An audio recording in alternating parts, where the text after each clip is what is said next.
All right, Hemant, welcome to the Number State podcast. So, you want to introduce yourself? You're at Lightspeed. We work together at A6 Go ahead. Yeah, thank you for having me.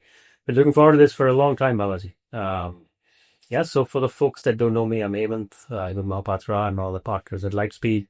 Lightspeed is a global venture capital firm that invests across different regions. Basically, we are wherever entrepreneurship is. And India's like 1.8 bill, something like that. India, we manage about 1.5 to 1.8 bill in capital, very early stage focus. You also have a growth fund there. Presence in China, presence in Europe, presence in the US, and wherever we don't have an office or team, we certainly have investments like Latin America and African venues. And then before Lightspeed, I was A16Z when I met you, and then I've known you for maybe 7-8 years before that even. Which is a fun story that I don't think you would remember. Yeah, go. I don't know this. So before A16Z, I was at Google. Yes. And I was part of this small team of people led by a guy named David Glazer, a genius little guy, was trying to kind of saw the wave of, or his thesis was that in 10 years from then, the next Nobel laureate in biome be a biostatistician.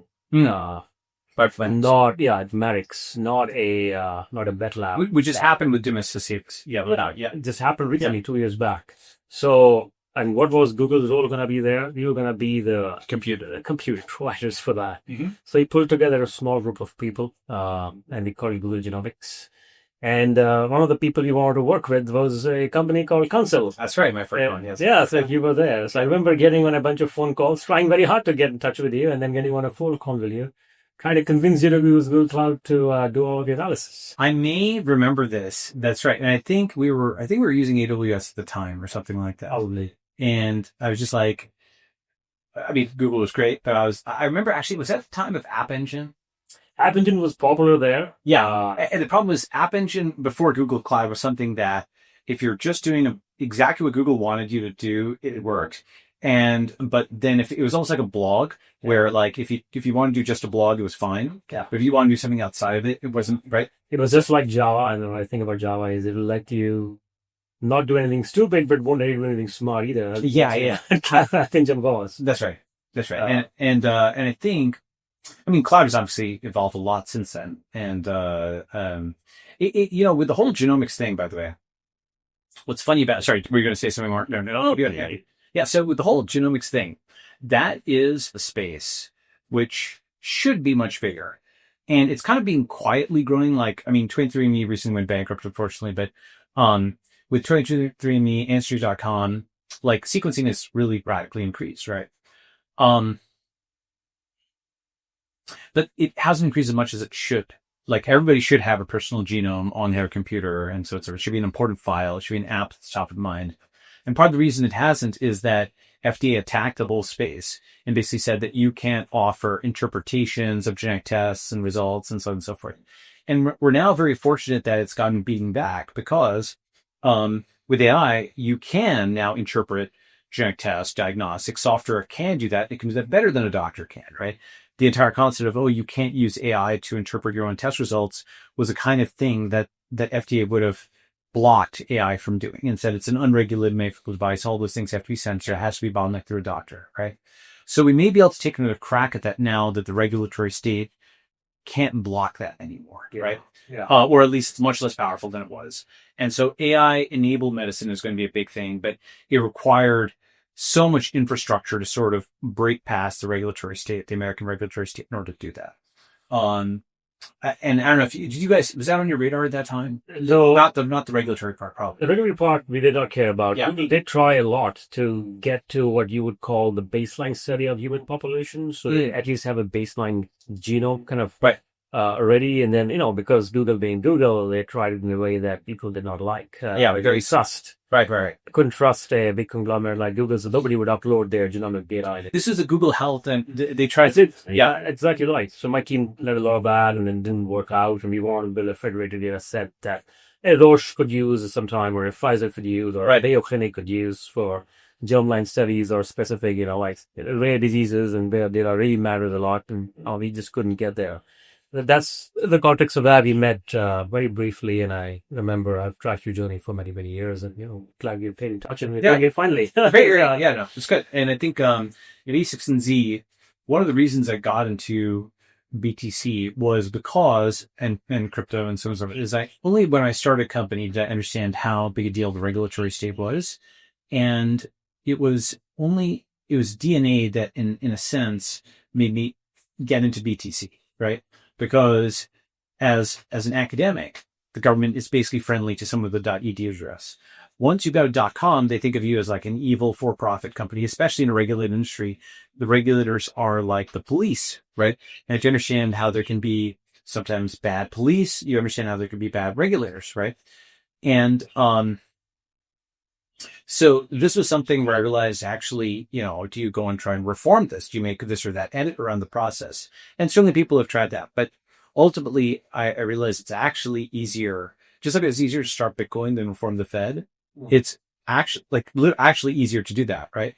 It's easier to get a new jurisdiction than to reform the FDA, right? It's easier to start a new city than reform San Francisco. That's fundamentally the premise, right? And there's a lot of people who are working on a reform and, reform. There's power. It's 99 to 1, something like that. More than that, 99.99. But we do need to be able to opt out of the existing system and build something else, right? And it's funny, there's all kinds of verbal tricks that people will use, like to keep you within the existing system. They'll say, oh my God, you're a traitor. Why are you leaving? Right? Or, you're a coward. Why don't you stay and fight or something like that, right? Or, you need to be part of the process. You can't just, leave, this kind of thing. And I understand where that comes from. And sometimes, obviously, you don't leave in a precipitate way. You try to fix it and so on and so forth. But at a certain point, and everybody's point is different, you realize that system cannot be fixed, right? And further capital, further time, further energy going after it doesn't work. That's what Elon just realized. Yeah. He literally tweeted out, did my best. Yeah. Right? So, what comes next, right? Anyway, go ahead. Yeah. This is interesting because it reminded me of, and we should talk about your Bitcoin journey a little bit. Sure. I'm very curious about that. So it's what you were saying about it is sometimes easier to create a new system versus change an existing already system.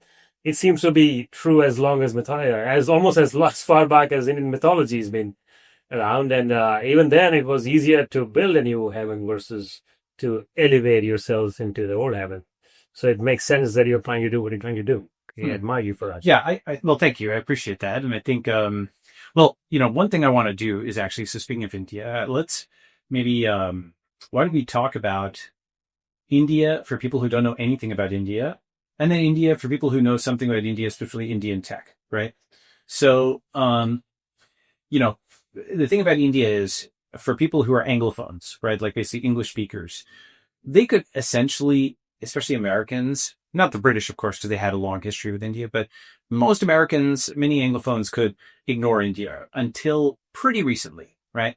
Until the Indians were more and more prominent in tech, starting with Vinod Khosla and so on and so forth, and more in the 2000s. But really, India has kind of only popped on the radar in the last few years. For example, Ukraine is the first international issue where I can recall Americans, Europeans, and so on being concerned as to where India's position was. Nobody cared where India's position was on Iraq, that I can remember. Nobody cared what its position was on the financial crisis, that I can remember, nor on Syria, that at least that I can remember, right? But it has now become enough of a global player that people did care about its position on Ukraine. And so because of that, people need to know something about India, right? So obviously the basics, 1.4 billion people. It's, this multi-thousand-year-old civilization. One thing most people don't know is India is actually a union, like the European Union, like the United States, right? Why don't you talk about that? All these different cultures and so on there. Yeah. So I'll go very far back and very quickly come to the present day and tell you what's been going on. Very old piece of land, lots of complicated history. It used to be a union more around different religious practices that ended up becoming tribes, and tribes ended up becoming states, and states ended up coming together to build a nation. But from the very beginning, it was always 5 or 10 tribes that were kind of dominating in India. There were southern tribes, there were northeastern tribes, there were, northern tribes and so on, eastern tribes. And we expanded, all the way out to even Afghanistan for the longest time. So the first, maybe 4,000 years ago, 2000 BC, 3000 BC, this was, what Indian diaspora looked like in amalgamation of a variety of cultures and so on, spreading, all the way, to Afghanistan, Iran on the left, and then, to the right. And at that point, and for the longest time of India's history, we were almost a quarter to a third of the global economy. That's that chart that shows. Yeah, the chart. Yeah, it goes from 30%, and then it kind of very quickly shrinks in the last 500 years to 2%. With the rulers that have come from pretty much everywhere around to occupy India. But so longest time, China and India were the dominant players in the global economy. And the global economy was part manufacturing, whatever manufacturing meant back then, part trade, and so on. Agriculture obviously was a big part. And then that probably stayed till that, for about 2,000 to 3,000 years, that kind of stayed very stable. It doesn't really change that much. There's a bit of up and down here, but it doesn't change much. And so that's been the history of India, and also to a certain extent China. 400 or 500 years ago, of course, and we'll talk more about that, the bigger you get, the more attention you grab. And India built roads to the world. The roads also come to you, and it becomes easier for people to come to you. And that's what started to happen. A peaceful land, peaceful people, with, not so peaceful people coming. Right. Especially over in the Northwest. Yeah. And probably more ambition. It's fine. I mean, it's fair to say they may have had more ambition to occupy. They may have had more ambition to start with Alexander or going even further back. Yeah. Correct. So cultural differences, and then, but not the Northeast that much because it's impassable to the Himalayas. Possibly, yes, yeah. So majority of it came from the left and the north. Yeah.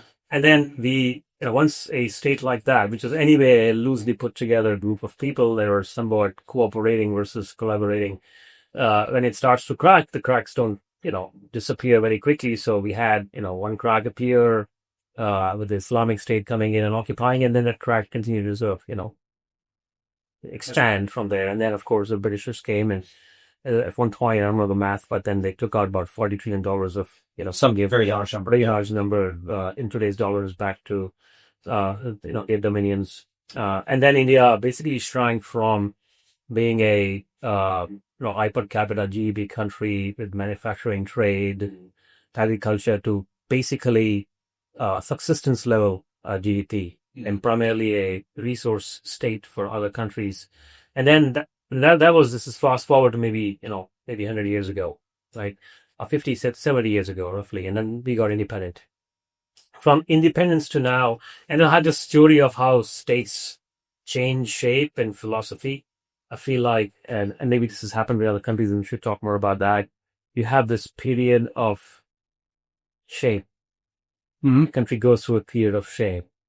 And a country goes through a period of regret, a period of realization, a period of hard work, and then a period of ascendance. Yep.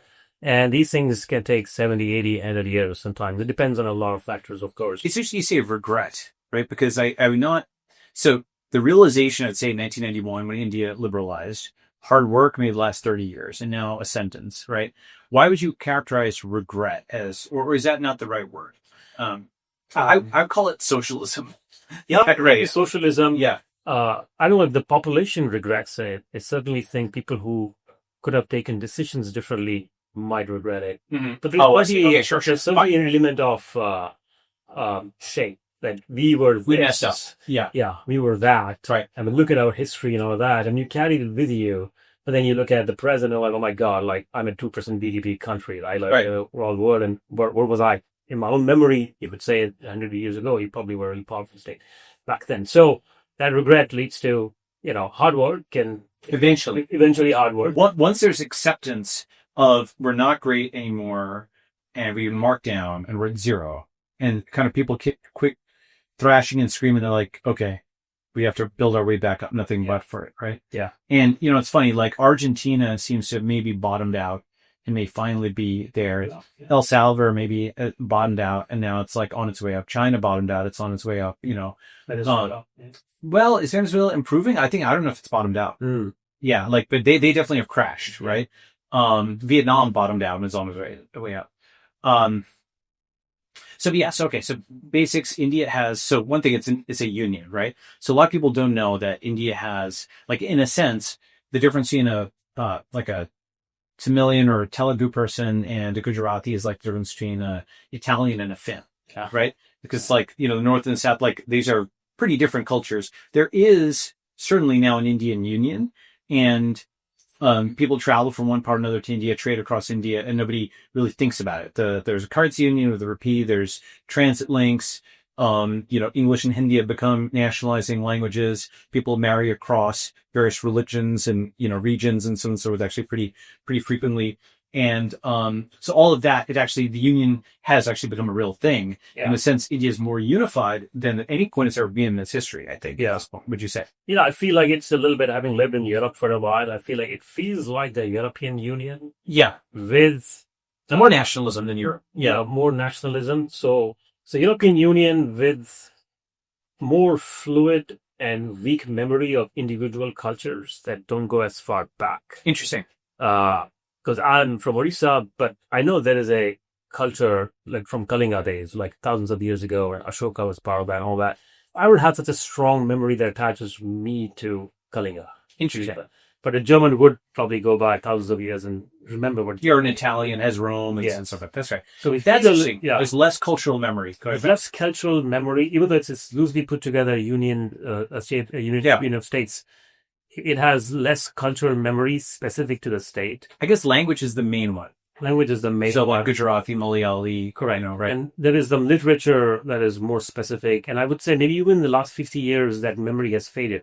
50, 60, 70 years ago, Bengal used to be the literary hub of the country. Rabindranath Tagore was part of that. And Satyajit Ray was part of that. And today, I don't know. There's a South that has a Bollywood type industry called Tollywood, and there's whatever. But then I still personally don't feel like there is that much dense cultural memory that used to exist probably ended 200 years ago. Why is that due to the British and then the Mughals before that? Yeah, English has played a big part. It's become the common tying thread. And, over the last 30, 40, 50 years, like you said, trade has become a little bit more easier between states and, travel. You don't require a passport to travel anywhere in India. The currency is the same. And you basically still harken back to a single citizenship. So you have that, that kind of thing that ties it together. So it feels like a more tightly put together European Union with less cultural memory of individual states that create that union. That's why I compare it to, it's closer in some ways. I would never have believed this in the 1980s, 1990s when, we were growing up. But I assume you're like also roughly. Yeah. So I would never have believed this, but in many ways, India is now more similar to the America of the 1950s, where it has like a unifying national ideology, and many, like, just like you have Poles and Italians and, English and Germans and all these different European ethnicities in America, but there's like a common creed, common culture, common currency. Yeah. That's kind of what India is. Yeah. To an extent that I wouldn't have actually believed had I not seen it with my own eyes. And one of the consequences is, even though sometimes it's like 2 steps forward, 1 step back, like the public infrastructure is radically improved, radically to an unbelievable level. Like, Bangalore airport, the airports are basically like world class. Hotels, they're world class. They're clean, they're beautiful. And you step outside and there's paved roads and they're new and there's stoplight. I mean, this kind of stuff sounds so basic, but the basics are actually hard because you have to coordinate a lot of people. You have to get permissions to build. Yeah. The government can't be corrupt. And so sometimes it feels 2 steps forward, 1 step back. But for anybody who's like part of the Indian diaspora, who hasn't visited India in the last 5 or 10 years, you definitely have to visit India and just see how much it's improved. It's radically better than the 80s and the 90s and the 2000s. Absolutely. And I remember growing up, and there are things. So coming back to your question about what is this? Where did you grow up? I grew up all over India. My father was in the military, so we kept moving a lot. You have the military jaw. I was the jaw. I didn't know that existed. Yeah. Okay. The Chad jaw. The Chad jaw. Thank you. I appreciate it. But yeah, I grew up in the 80s, and I frankly grew up without, I grew up in a small village called Joshimarg, which is, as a crow flies, maybe 60 kilometers from the border somewhere. Where is that? It's in a place it used to be called Uttara. Khand. What's it Now called? it's called Uttarakhand. Obviously, this was part of UP earlier. Okay, so separate state. northeast. Yeah. Yeah. And it's not northeast, it's more like closer to Jammu and Kashmir and Delhi. Oh, okay, north. Yeah, north. So near, if you know Badrinath, that religious place, Yeah. Badrinath, Kedarnath, it's the last stop before you got to start walking or take a mule Okay, to get to that place. So Right. the roads don't really Sure. go, take cars. I didn't used to. at the time. Yes. Yeah, at the time. So grew up there. We would have basically no hot water and gonna boil it. We didn't have heaters, so we would have wood in a thing called bukhara, which you put wood in and it had a chimney that goes out of the house, so you don't die of monoxide poisoning. It's just literally growing up with no hot water. That was the level. And so in a very cold place and no electricity because we remember used to use this thing called Petromex to study at 9 and all that stuff. Which is a beautiful part of my life. I remember I would in a heartbeat retire in the Himalayas because But the thing is that, like, because of that, because so many Indians have an upbringing that's like that, they are in general, like, there's a daily setback or something like that, but in general, the trajectory has just been upwards.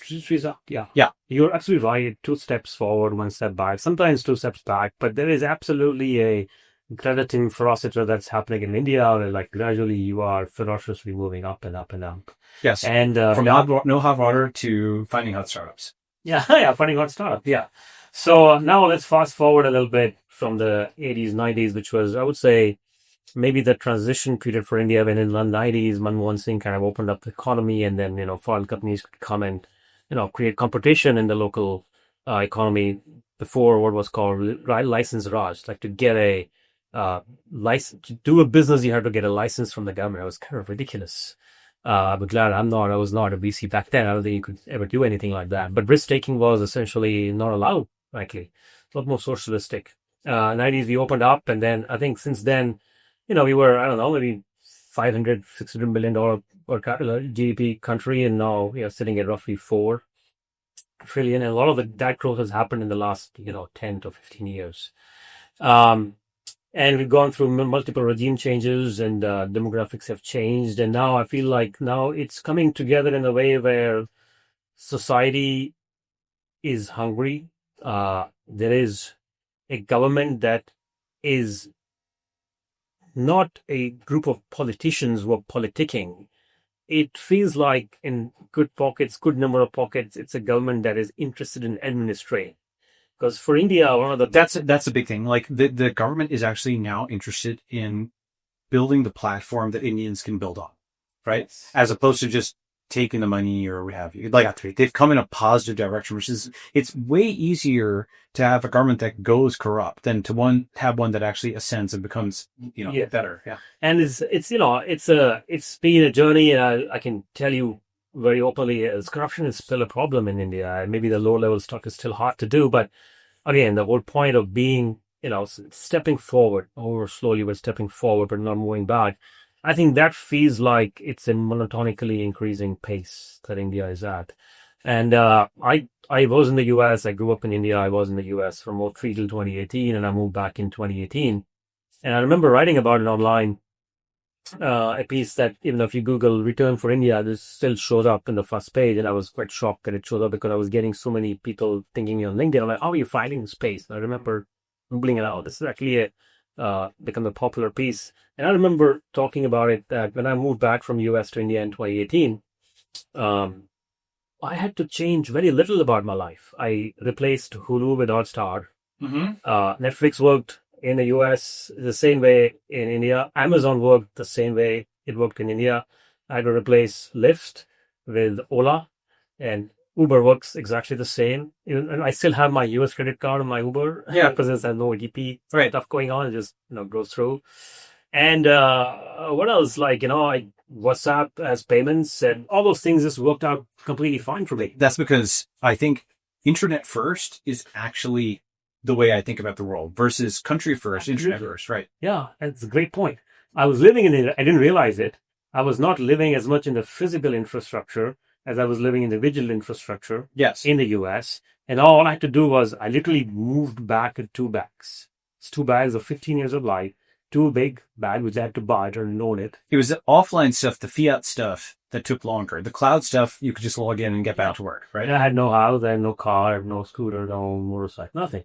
Yeah, the only thing you had to change, like maybe you had to get residency. Right? You have OCI or No, I'm no OCI. Yeah, I was an H-1B for 15 years in the U.S. Oh, got it. Yeah, And I just didn't have a green card. Okay. But I just ships it. Yep. So, that was easy. that was easy, yeah. Sure. Yeah. But even if I were a green card holder, OCI now is easy to get. So you basically have a digital passport of sorts, and you live in two countries. But yeah, overseas citizenship. Yes. Yeah. It was a very smooth move. Now, again, I'll talk more about the India move if you're interested. But yeah, it felt like a pretty straightforward move to me. And then, yeah, there was a bit of this, 20 years ago, 10 years ago, you would feel this culture shock. I didn't feel any culture shock. 20 years ago, you would feel an infrastructure shock. I felt a lot less of the infrastructure shock. Sure, there is pollution in India, and Delhi is much worse than Bangalore, and Goa is much better than many cities here in the US. There is traffic, of course, but I remember being stuck on 101 in SF for many hours, so it's not that better or not that different, except somebody drives you much more cheaply in India versus in the US. And politics is nowhere in the world is good or great. So India is basically no better or worse than any other country. The thing is, I disagree. I actually think India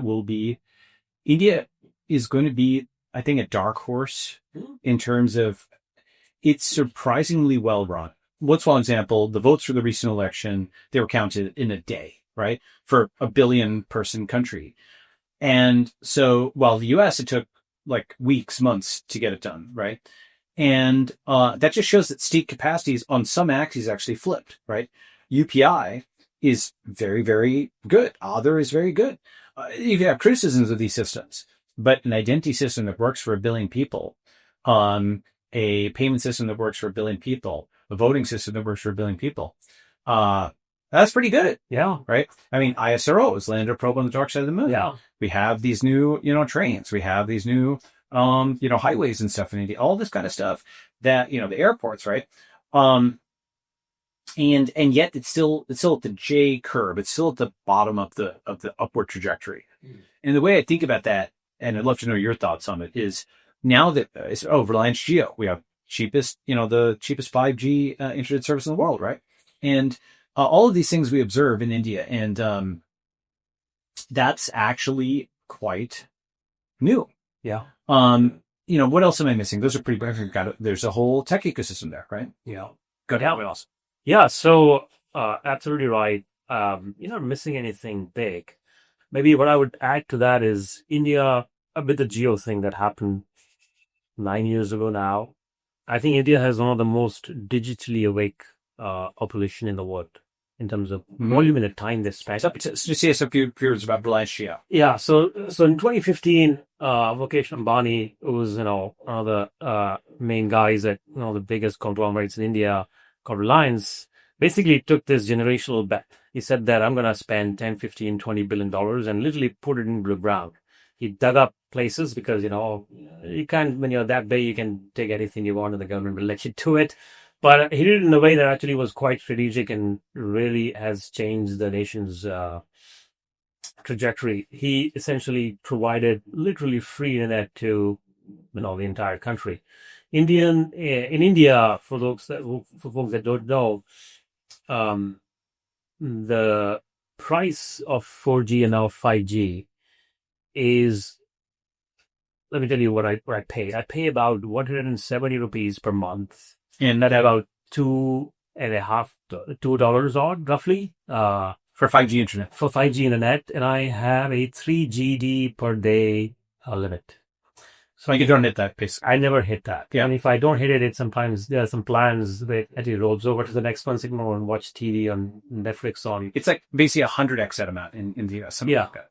Yeah, so it was crazy for me, and I don't know. 20x, I don't know the exact, something like that. Yeah. And Netflix in India is $6.99 versus whatever it is in the US. I mean, so on and so forth. Sure. So digital infrastructure has become so cheap, and cell phones cost maybe less than $100. And they're $6.99 in the sense of 699 rupees. Rupees, yeah. Okay, yeah. Rupees. That's about less than $10. Yeah.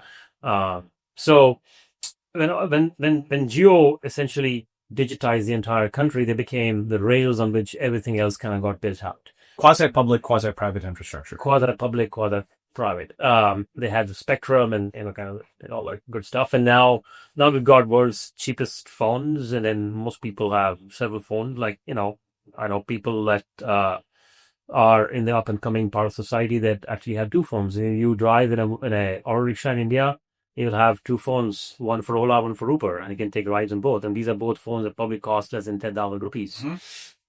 So that's been very interesting to see. And on top of that, you could then, when you get distribution, mass distribution, you can build interesting companies. You can experiment more quickly and learn what works for a consumer versus not. So we start to see this venture ecosystem come up and take more bets, and funders coming up and, going on, building riskier things. And then, then we saw, essentially this massive amount of entrepreneurial energy sort of just really coming out and just like bursting at the seams. So the last 10 years in India, I've just been there 6 years now. I think it's been a remarkable shift in terms of the risk appetite the nation is built to take, in terms of the infrastructure built out the country is doing. We spent more in infrastructure built out in the last 5 to 6 years than we spent in the last 70 years since independence. And we are spending more than what we spent in the last 7 years, the next 5 years. Well, the nuclear reactors are coming online. That's a really big one. Brownouts will be a thing of the past, hopefully, if those come. India is actually either number 2 after China, or it's either there's a graph of nuclear reactors we can put on screen, but planned nuclear reactors, I think India is number 2. Actually, on lots of graphs, for example, steel production, China's far and away number 1. But then when you delete China from the graph, India is the real, distant but real number 2. So that's on steel, that's on nuclear, solar. It's on the number of unicorns, for example. It's US, China, then India is like distant to China, but it is number 3. Solid, right? So it is actually really rising and really, I think, underpriced in a sense and on the world stage, right? And of course, it's possible to overhype it. It's possible, but it's also possible to underhype it, right? And, in a sense, I think I said to you, I'm moderately bullish on India, but extremely bullish on Indians. Right? So India as a system is getting good enough to be a launch pad for the world. Yeah. And, one of the things I think a lot about is this is and maybe you have some estimate. So there's about 7 million or so Indian Americans, right? I think that's a rough number. And they're doing pretty well, right? Like they are, producing now, now that the second gen has kind of, started to grow up a bit. You've got, people in politics like, Vivek or Shivans or Kash Patel. You have people in media, like lots of, like M. Night Shyamalan was one of the first, but lots of other folks. Obviously tech, very, very gas-based, finance and so on and so forth. But there's like and of course medicine, lots of other professions, engineering, blah, blah. But there's an interesting, and the diaspora has done pretty well in other countries. And it's certainly in Dubai and the UAE, like that's like about 80% Indian. And that's a country that's doing extremely, extremely well, right? The UAE. But the question is, how much potential is still in India, right? Because there's a degree of selective migration, right? There's, not many people are coming to the US or places they have an engineering degree or there's some qualification. So many back in India are at that talent level. And even if it's 5%, I don't know the exact number, right? If it's 5%, that's like 70 million people out of 1.4 billion, right? That's like 10x what the Indian American population is. So that's a massive new economic disruptive force on the global stage. So that's like a new Germany coming on now, right? A new Japan kind of thing, like at that scale coming online. And, maybe you have some thoughts on that. Yeah, I think, look, we obviously are very bullish on India. We have continued to double down over the last 10 to 15 years in India. We feel like this is where, the maximum alpha is right now. And you're right. I think India feels underpriced, even at this point in time. Or Indians feel underpriced. Yes. Finish what you're saying. I'll say something. What do I think about the potential of India? What of it is starting to get realized? What of it is still latent and will be realized? Oddly enough, I have been a lifetime skeptic of governments. Mm-hmm. And in the context of India, I came in skeptical. And one interesting thing that I realized is there are two things. One is, if you are a government who is not proud of your country, you're not going to improve the country. Right. If you are a human who's not proud of your body, you're not going to improve the body. If you're somebody in a relationship, you're not proud of your relationship, your partner, you're not going to improve your relationship. For the longest time, I think India suffered. They didn't have a sense of national self and pride. Never had a sense of national self. And there are shades of gray in there. Sure. There's a lot of, places you can slip and fall in. But I think it is an important thing that ties India and Indians together, wherever they are. And I think that sense of national self was not there for the longest time. When I was growing up, people just woke up and complained about India all the time, right? Or in the 80s and 90s. Yeah. 80s and 90s. Not everyone was working. It took 2 years to get a telephone in your house, and for a TV, I was having lines on that, blah, blah, blah. Right. Now I think there is a sense of rising optimism. There are pockets of pessimism for sure, but a sense of rising optimism as a whole. And so where am I going with this? I think for a country as large as India, 1.4 billion population, you have a challenge that requires a platform level change to happen. Geo may have been a platform level change. Policy is another platform level change. The kind of governance and administration. 1991, liberalization 1991. So basically, that was a moment for people who don't know. From independence till roughly 91, they actually wrote socialism into the Constitution of India, like the Socialist State of India or something like that. And so, of course, Fabian socialism arguably was the second colonialism, right? Because Fabian socialism came from Britain. And so it was something that kept India poor. And it was, all these NGOs were handing out alms. Like the whole Mother Teresa thing is meant for a country that's prostrate, right? Yeah. And like basically, it's not actually meant, investment is more, investment is a real charity in a sense, because charity keeps somebody dependent and investment makes them independent, right? Yeah. So charity, like it's if you give a man a fish, you keep them independent, but if you invest in their fish company, they might actually do something, right? So until basically the late 80s, early 90s, India was essentially socialist, and the licensed Raj, and it was impossible to do anything, and talented Indians were just either like kept poor or they left, right? And then 1991, because of the crisis, the Soviet Union fell and so on, and socialism was clearly not the way to go. India made the right turn. Now, by the way, that wasn't guaranteed. Like Cuba remained communist, North Korea remained communist, right? So it was the right leadership who saw the right opportunity at the right time and took the right door, and India went at least somewhat capitalist. Yeah. And there's still a million criticisms you can have, like air conditioning is taxed. And it's, by the way, if there's one thing, we should get all Indian VCs, founders, and so on, basically repeal the tax, the luxury, like the Indian air conditioning tax, of all the things, that's a very simple line item thing to repeal, will completely transform India. Right? Yeah. Do you know that tax exists? Yeah, I thought now we have a new thing where you cannot put your air conditioning to 19 degrees Celsius. There's something stupid like this, right? Yes. But at least that one is a little harder to enforce or whatever, right? The AC tax, though, is just, Lee Kuan Yew knew air conditioning was necessary, right? It wasn't like an option in like a like a tropical kind of environment, right? But why to get on that, right? So, so after 91, capitalism hit India and started to grow, right? For China, it was 1978. So that's why China's, in some metrics, roughly about 10 years, 13 years ahead of India, roughly. Other metrics, it's way ahead. Other metrics, you'd argue it's even behind in some metrics. But, like China's diaspora doesn't do as well as India's diaspora. China plays a better home game and India plays a better away game, and vice versa, I'd say, right?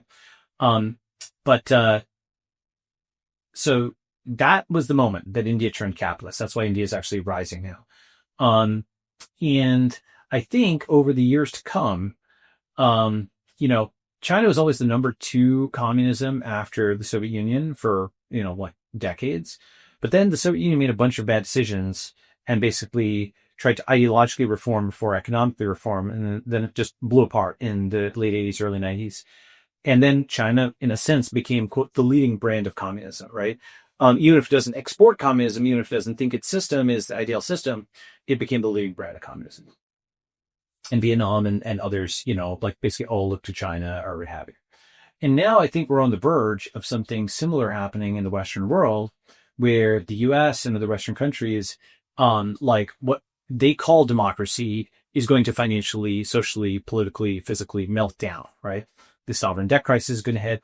And I think that if India can weather that, that it actually will keep, in a sense, the flame of democracy alive. It'll be like China was the number 2 that then became effectively the most pragmatically run country, whether it's actually quote communist or not. It preserved the name of communist, right? So India becomes, I think, the world's leading democracy by the late 2030s, early 2040s, or thereabouts. I think really the internet is also a big part of that, because the internet allows us to do cryptographically verifiable voting. It allows us to do, like votes where you can not just, your vote counts, but you can count all the votes.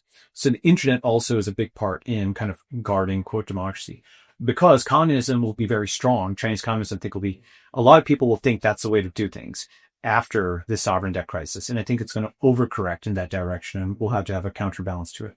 I don't know if you have any thoughts on that. Just the fact that India can count all the votes in a day, for example, it's not a small thing. It's like in detail, though, that shows that operationally it's actually able to do that. And it's somehow on net, it's working within India. What there? Yeah, I think so. I mean, coming back to your point, and I'm going to merge the two about the potential that India is beginning to realize and the potential that's latent.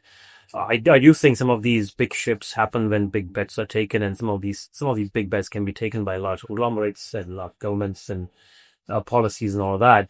And I think that's what's beginning to show some promise and results in India, and the kind of stuff you see in India different from 20 years ago is as a result of that. And because the government and the conglomerates have done well, it is creating a sense of optimism and is becoming a petri dish where ambition and risk-taking can survive and thrive. 20 years ago, when I was in college, if you were to start a company and entrepreneur, you would not get married. Now, if you're on Tinder, I think if you're a founder, you get a lot of dates, is what I hear. So that cultural shift, I think, allows ambition, and it doesn't tap it down. It actually says, yeah, you could do this, and go on that journey, and there are people who back you, and if you come back failed, you're not going to be a joke, Right. You simply get patted on the back in a bar. So the failure tolerance, the cultural shift is important. Yeah. As opposed to only taking the safe job of engineer, doctor. I mean, of course, being an entrepreneur is a kind of engineer, but yes. Correct. So now I think that petri dish is somewhat ready. It still will take a decade plus, multiple decades perhaps, to get it ready to the level we need. But now I think we are starting to see ambition and risk-taking happen, get backed, and then get results. And we're probably in the first cycle of that. And you could argue the first cycle was 2013, 2014, and now it's sort of showing up in public markets in India. Yeah. Good companies, Zomato company. You just hung out with Bini Bansal, Flipkart, right? And so we put up a clip. He was from, a friend of both of ours. He's on the pod before.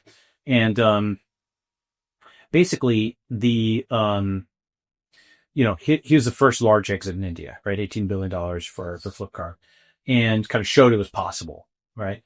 And, now, one thought, you have a thesis. Why don't we get to Indian tech for a second? You have a thesis on Indian tech. I have a thesis. I'd like to hear yours, and I'll give you mine. Yeah. Thesis on India tech. Wow, it's a broad question. Yes. Thesis on India tech. Should I give you mine? Go for it? Yeah, please. Yeah, please go for it. Yeah. Yeah. So my view is that India itself is a market, yes, but I'm actually more interested in India for the producer side than the consumer side. To say I'm more interested in India as a source of talent for engineering, for finance, for media, for basically internet first. Basically, all of the, AI is amazing, but AI needs prompting and it needs verifying. That's actually the new bottleneck, right? Because the prompting is actually writing programs in a higher order language. You have to be verbal enough, to be able to do that. So that's the Indians winning spelling bees, so you heard, yeah. Right? So you have to be able to know all kinds of crazy vocabulary terms. Actually, like for example, art history is now an applied subject. You know why? Because if you can say Cezanne or Picasso or something like that, then you can invoke that as a library call when you're using AI, right? Yeah. And so every subject, the more vocabulary, and not just vocabulary, the more terms, concepts, because using them correctly, you can prompt it better, you get a better result. And then verifying it is if you have expertise in there. So AI doesn't take things away, but take jobs away. But what it does do is it shifts them to people who will have time to do prompting and verifying. And I don't sorry to interject you, but I don't know if you saw that recent video by Karpathy where he kind of does his analysis of GitHub code. Yeah. And more now, the GitHub repositories have English embedded in the code because now the code itself is becoming natural language more and more. Yes. So more dense. So back to your point about, That's right. And exactly, like prompting, programming, assembly, right? And India is good at English, or at least a lot of Indians are good at English. And it's in some ways, depending on the numbers, you can argue India has already actually become the number one source of English speakers on the internet, right? Over the US, which used to be the default, right? And I think as more and more Indians acculturate to English, that will become completely true by 2035 or 2040 or thereabouts, right? Because they can learn languages quickly or what have you. So my view is, like, if we're sitting on this chair doesn't feel like a Chinese chair, right? It may be made in China, but it doesn't feel like a Chinese chair. In the same way, I think, like, what is a thesis for Indian internet entrepreneurs? They'll build software that's just globally competitive software that happens to be made by an Indian or even in India, but it is internet first. It's not India first per se. It's internet first. It's almost a little bit like Europeans who, if they're in a small country in Europe, they have to actually think internet first if they're an entrepreneur, because their home market is just not big enough. And so, like, the translation has to be there from the beginning, and they have to be internet first. That's got its problems because that's a tax of compliance and stuff you have to do, but it's got its benefits because you have a holistic view on the world, right? And so, like, build in India or build by India and sell to the internet.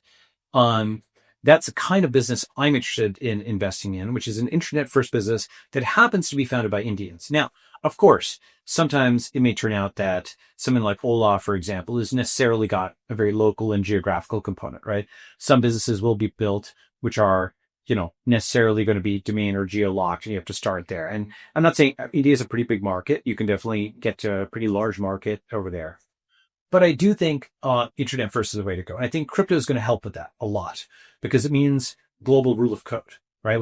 So an Indian may be a second-class citizen in America where, H-1Bs and so on are becoming much more attacked and so on in the US. And they're basically, they haven't eliminated them, but they made them so much more of a pain in terms of forcing people to go back every year rather than every few years and making the renewals more longer and uncertain. That's not a small issue. That's a big issue because it means you can't, first of all, just the fact, people may not know this, but as an H-1B, you have to periodically go back to India, wait for a consulate appointment, then come back. Now, if you're just working at a job, this is like, okay, I need to pause. I need to take an international flight. I need to wait for an uncertain duration and then come back. And that is a pain, even if it's like a day on both sides.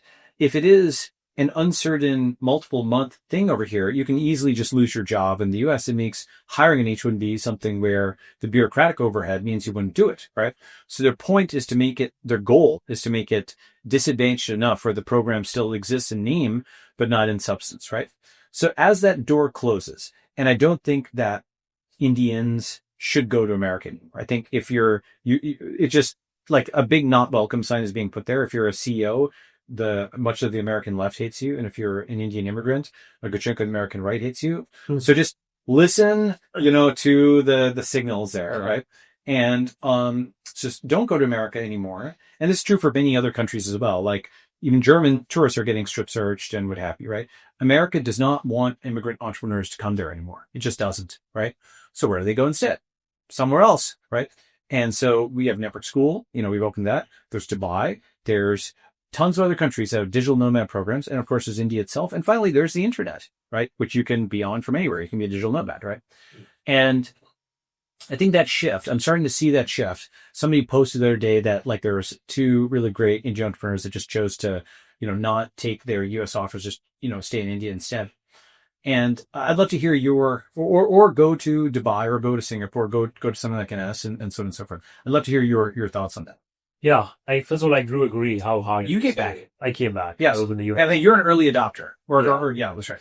Yeah, I came back before it was, Yeah, but there were a couple of waves in India that people have returned to India. One was in 2010, I think 2010. It was in 2010, and then the next one probably began around the time I moved back as well. But mine was not really a wave there. Just moved back because I wanted to move back. But I do remember how hard it was to get my H-1B stamp. I got stuck in Mexico in a place called Matamoros for 6 days to get my visa appointment, and it just kept getting delayed. And that place was literally bombed out a week before because people had stayed and hidden there, drug dealers had hidden there. So the Mexican police had literally had to bomb them out. So the far of the hotel was actually a big circular hole in there. So we were living there. Anyways, it was an interesting time. But yeah, it is getting harder and harder to stay in the US or enter the US. And we're all about thinking about the 5 and 10 year and 15-year horizon, right? So you make an investment today, you're thinking about where the world is going to be in 10 years. Correct. Is America going to be more or less welcoming to immigrant entrepreneurs in 10 years? I think it's going to be much less welcoming. Much less welcome. That's what, but here I have friends. That's worse. You mean worse than today. So, Yeah. Worse, right? Yeah. So if it just is getting worse, you never want to bet on a curve that's going like this. You want to bet on a curve that's going like this. Yeah, it is much harder now. My friends that are living in the US 10, 15 years are afraid to come back to India to see family because they feel that when they go back to the US or are legitimately stamped H-1B, they will be stopped at the border and, in that. And so I think it is getting, I was surprisingly back. I was quite shocked to hear that just a couple of months back when I was in the US. It's also, the thing is, just the randomness of it deters a trip. Yeah. Right? Right. Because if you have a 10%, like you're spending money on this plane flight, on this hotel, all this kind of stuff, and then you can be just randomly stopped at the border, why it's almost like an investment. Why'd you make an investment that can randomly go to zero, right? Yeah. Why'd you have a conference in America, like a tech conference, if you can't have international guests, right? Tech is an international thing. You wouldn't base it there, right? Yeah. So it has lots of knock-on effects. Yeah, I mean, the debasing of the institutionalization or the institutional powerhouses of the US is quite sad to see because I kind of really benefited from it. It was probably one of the things that made it a superpower to begin with. So yeah, I think it's sad to see, and I don't know if the trend line is ever going to reverse, but it seems to be accelerating and going downwards. Yes, yeah. Now, coming back to your question on India and tech thesis on India, again, it's a hard question for me to answer because, like, at the end of the day, we are in the people business, and I'm not in the business of predicting what future needs to exist. I'm in the business of just understanding the motivations and intentions of a founder that's trying to create a future of a certain kind. And as well as anybody else, they are primarily in the people business. So my intention is to keep the best people in India, stay in India and build in India, even the best people from around the world to move them back to India somehow. Mm-hmm. That's my primary interest. Interesting. Okay. Yeah. So now what's interesting about India. Do you only fund entrepreneurs in India itself? There has to be some connection to it. From the India fund, we have back entrepreneurs from Southeast Asia and India. Okay, got it. From the global fund, different regions have different funds for us. So what is interesting about India, and you mentioned this earlier, Balaji, that India actually lives in the cloud a lot more because it's much cheaper for us to go live in the cloud than any other country. Everybody literally lives in the cloud, and India has a lot of free time. And they watch the same movies as the Americans do, and they play the same games as, popular around the world. And, they are all sitting on Reddit and shit posting everywhere. They're on Twitter and all that stuff is happening. So the more unplugged you become from the physical infrastructure, the more plugged in you are to the digital infrastructure. That is a very fungible thing that you can move people around with. So they are much more at home because they speak English. They are culturally, easy to assimilate in any other culture, and they can move around. So what you might be seeing, and I would love to hear how you're seeing in that school. I think you began with the idea that you can literally put together a set of people that believe in a similar vision, that have similar culture, and the culture is not regional related. It's more about a digital culture that exists in the cloud of some sorts. Mm-hmm. You can institutionalize that and create a movement around it. And I think Indians are actually a really strong and a great perfect fit for this new world that is emerging, which is going to be this network state of sorts where they are the native citizens already. Yes. And they will have the least friction to get a passport and get citizenship in this new world that you are creating. And what I mean by that, by the way, is it's a little bit like people understand fiat currency and cryptocurrency now. that there's like an internet native version, there's a land native version. And I think the next step, which we're kind of already in the middle of, is fiat identity and crypto identity. Because, for example, your Google login, right, is in a sense a digital identity, right? A very important one, in fact, right? Your crypto wallet is another one. Your pass card to your, hotel room, your Tesla, digital lock that opens it, whether you use a phone app, and your 2FA, right? All of these kinds of things are pieces of digital identity that eventually I think will get consolidated into like effectively a crypto passport, digital passport that gets you into online and offline property seamlessly, right?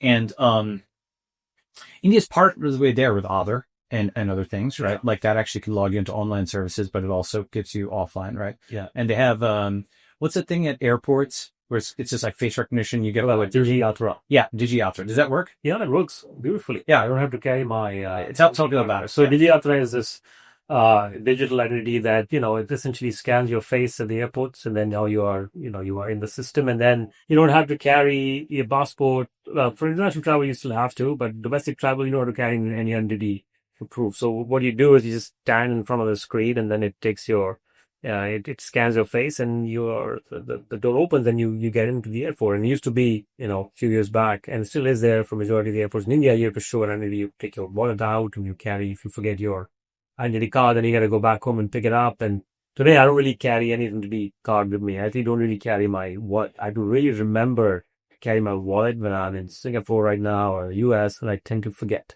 You don't need a credit card, debit card. It's all digital, UPI and QR code based. You don't need to carry an identity card. I have this thing called DigiLocker, which keeps my identity, and it's a legal way to show your identity to people. You cannot be denied entry if you show that, and so on and so forth.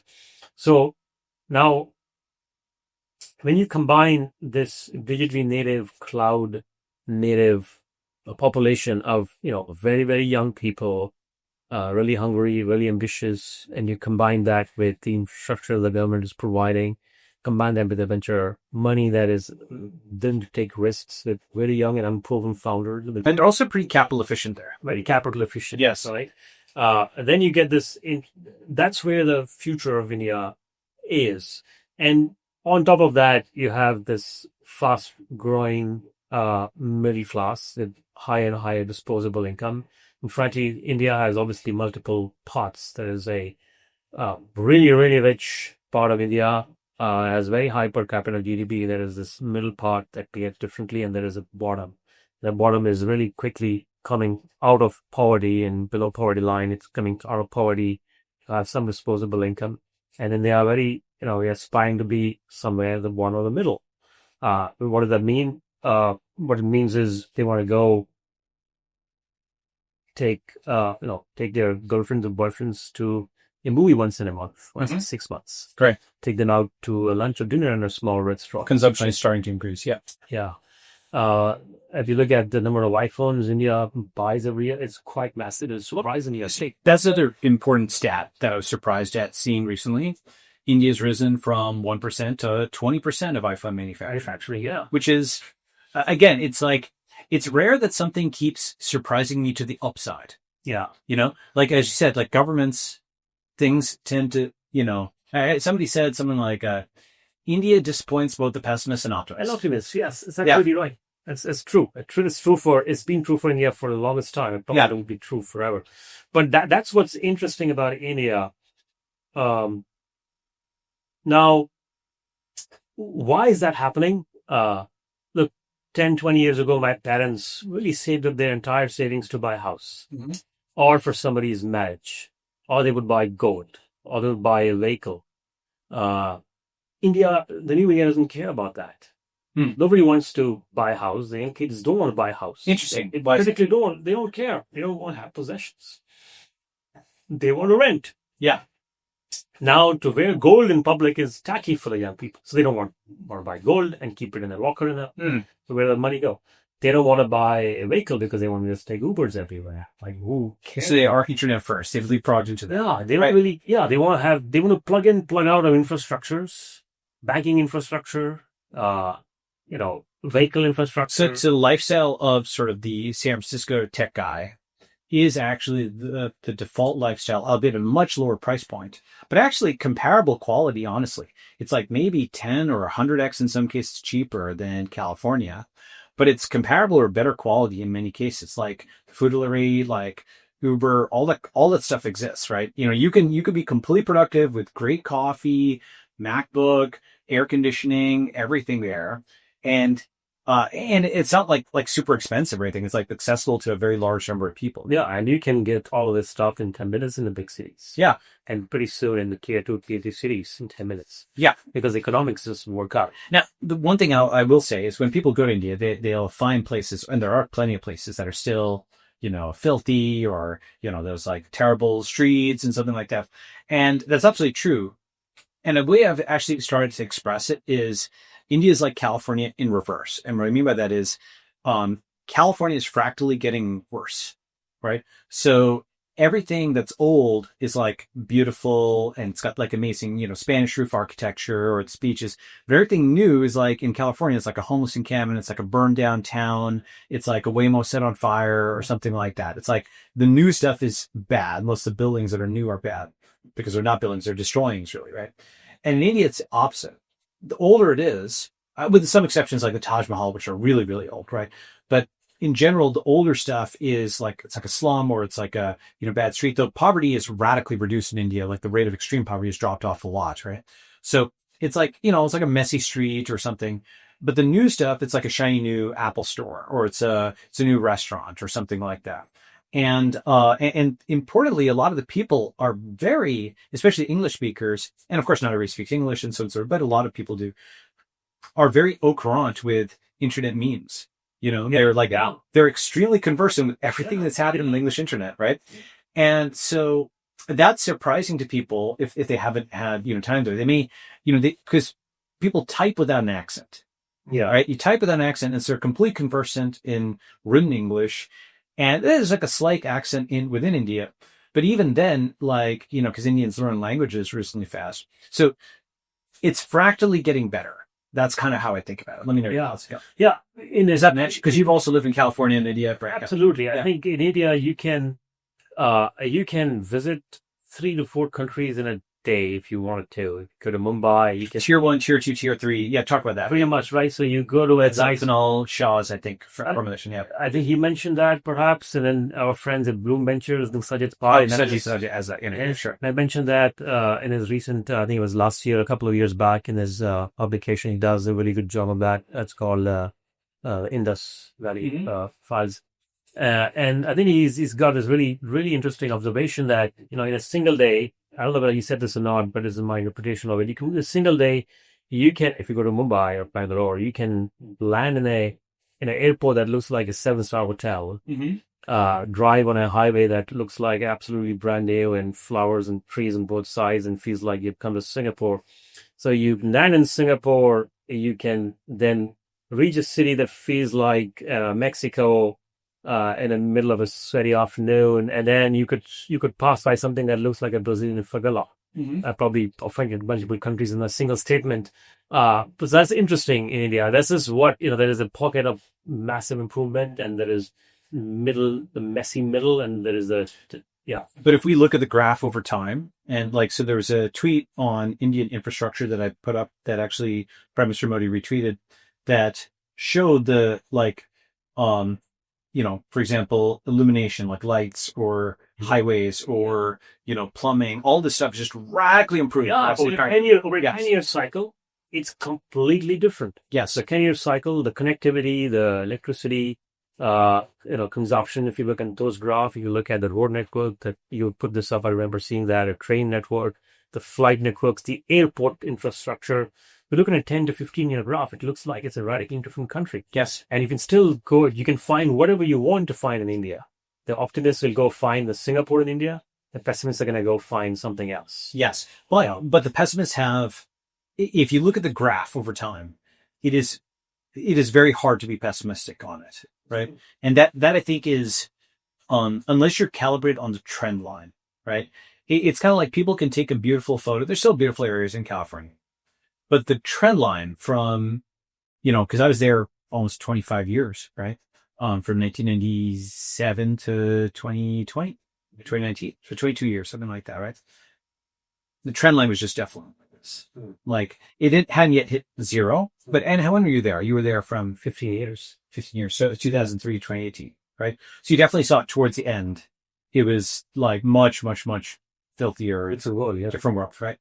So it's funny because we're in a time where I think previously these sort of civilizational level changes happened over decades, but now they're happening over years. Yeah. Or they happen over centuries, now they're happening over decades. You know, the rate of change is so ridiculously fast. Yeah.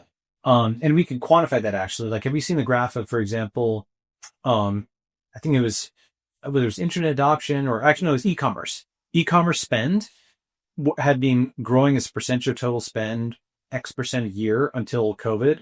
And then it actually literally increased 10X in a year, right? Mm. So that's like the Lenin thing. Like, there's years where decades happen. That actually was a year where a decade happened, where the rate of change just went like that, right? Mm-hmm. Things that people had known were happening just went vertical like this. Yeah. Now, COVID in India actually, I mean, interesting macro thing. COVID in America, after that, like, the society has just felt worse off. Like, people often post about this, like, maintenance quality has dropped off. You know, polarization has increased even further. Service quality, like, you know, it's like everything in terms of maintenance, all that stuff is kind of broken down. And whereas in China, for example, somebody went there and they said, post-COVID, and, you know, China was really ruthless during COVID. They locked people in rooms and so on. Yeah. But they also, a lot of the things that people used to do in China, like, you know, spitting on the street and stuff like that, like, a lot of that is actually dramatically being curtailed, and China feels more Japanese. Mm-hmm. Like, there's a greater degree of public, you know, cleanliness and so on, so forth. Perhaps as the system got pushed into a new state as a function of COVID. And I actually think India, on balance, because of the internetification, on balance, it actually feels stronger after COVID. Like, the societies come together more and so on and so forth. I don't know if you have any thoughts on that. Yeah. There's a funny tweet somebody put out a few days back that the world has not been the same since somebody ate a bat. Yeah. So it actually appears to have come out of the wet lab, or the, you know, as more than one. Well, yeah. Okay. Yeah. I think, because there's enough data on the NIH funding of the COVID, you know, like the COVID-19 labs, that it's more than incidental. There's too many different connections for it to be, I think, too constructed. Yeah, I could go through all the genetics of it, but it looks positive. So, yeah, I think, look, India, COVID was a brutal time. And it's very hard to compare which country had the worst of it. India certainly didn't do well, and the first wave was fine. The second wave was brutal. Yep. People did come together quite nicely, the society, which was really great to see. Many of us, and I remember, like, being part of a lot of this COVID drives in the line, we would call off hospital and figure out the beds. And I think, it was a tough time. It does feel like it did not change society in a way that you could pinpoint pre and post and say they are a different world now, like what you're saying with China, or perhaps, you know, the US. It doesn't feel like it's very different. So I think we did come away not getting too deeply impacted culturally or economically out of COVID. It could be because India by itself is a little bit conservative across, you know, fiscal policy and monetary policy. So we kind of didn't do the big print in the same way. We didn't do the same thing that we did. And the healthcare infrastructure, you know, it's not as massive as it is in China, but it gets the job done. Yeah. And India did have its own vaccine. You did have your own vaccine, and I took the Indian vaccine, not the Pfizer one, and you know, felt like, you know, I think we came out of it okay. I'm glad to see that. It did lead to a lot of, like, the demonetization wave, made sure that people don't really care about carrying money anymore. I think it did lead to a lot of the digitization of services. You know, urban company, you know, like, you could get people to come to your house and clean up, and, you know, you could get, you know, quick commerce picked up during that time, and deliveries of all kinds of things. And I caught COVID in the US, and it was so hard to get medicines delivered to you. You just couldn't get medicines delivered to you, COVID. In India, it just comes to your doorstep. Even during COVID, it will come to your doorstep. So I think those things start to get adopted. And one of the funny things that happens during COVID is, you know, even grandparents had to learn or order stuff, because many times they were living by themselves. Or if their kids were, you know, sick, then they had to take care of them. They learned how to use digital services at 70, 80 years of age. So it led to this mass coaching of the entire country to learn to take classes online, to transact online, to get services online, and so on and so forth. So I think that led to a behavior that has stuck around a lot more. So on the whole, feels like it did accelerate our digitization journey, which was already kind of really getting there, but it's really accelerated. I think the digital part is what really accelerated after that. I think if you looked at a few graphs, so society is at least the same, if not better, but really doesn't seem to be badly hurt. No, the digital part radically improved. And we're a much younger population, so COVID was like a big deal. That's right. So it hit us hard. That's important. And it did. And frankly, India. That's a good point. Actually, the demographic aspect of it is underappreciated. Yes. Yeah, and frankly, India doesn't listen. Like Indians don't listen. Right. The lockdown wasn't as big a deal. It wasn't like people were still walking around and getting beaten up by the police. Like a bunch of funny tweets coming out, but people just began to mingle. Like in other countries, people protesting against during making. So part of it was that India are both docile and don't listen. It's a weird combination. Tell people to wear a mask, and many people will just wear it. So that was good. And then sometimes people just don't care, just mingle around anyway. And both of it kind of worked out in a way that the country came out of it okay. It was quite weird to see. Interesting. So, okay, let's see other things. I mean, you left in 2018 for India. And when did you come back to India? When I come back to India, you came back in like January 2018? No, I came back in August of 2018. Okay, so it's only a year and a half before COVID did. Yeah. So then, yeah. And so what was the the venture environment at that time was, I mean, 2021, just talking about that for a second, right? A lot of deals that got done in 2021 in the US had this giant, I mean, like markets were just going like bananas at that time. Valuations are out of control, all kinds of stuff. And then, inflation obviously went vertical towards the end. And finally they acknowledged it was doing so. And then they had to hike rates and not had to. I actually think both the printing and the hiking were both disastrous policies, but they felt they had to do it. Fine. How did that, to what extent was India's economy also connected to the Western gyrations of markets versus how much was it kind of its own thing? Not very much. Yeah. So if you look at if you kind of go back and maybe you can show that, in 2020 when the COVID shock happened, the markets kind of dropped in the US by 20-30% or less, few months. And India was probably more like 7 or 8%. So the shock, because the first wave wasn't as bad in India. Yeah. Also, we are not as connected to the U.S. stock market, as perhaps other countries might be. So, so the shock was there, but it was less, and then it just continued on. So yeah, on the venture side, there was a massive gold rush even in India. Like seed rounds were getting done at 20, 30 post money, and the 6 months ago they were happening at 10 and 15 post money. So literally double overnight. Series A's were happening 100, 200 post money at $500,000 of revenue, especially in SaaS. So SaaS category kind of really blew up massively in India, and majority of the deals that happened there were probably SaaS and software kind of related deals. So the snap up into COVID frenzy. Lots and lots of capital went into different companies. I think at that, maybe, don't quote me on this, but about $30 to $40 billion of capital went into India across early, mid, and growth. What's funny is that's a large amount for VC, but it's a small amount in the grand scheme of things, because so many hundreds of billions of dollars. But yes, it is a big jump for VC. It's a good chunk of money. Yeah. And for a while, we were the world's second largest pool of venture capital going into the market. And China was third or fourth at the time.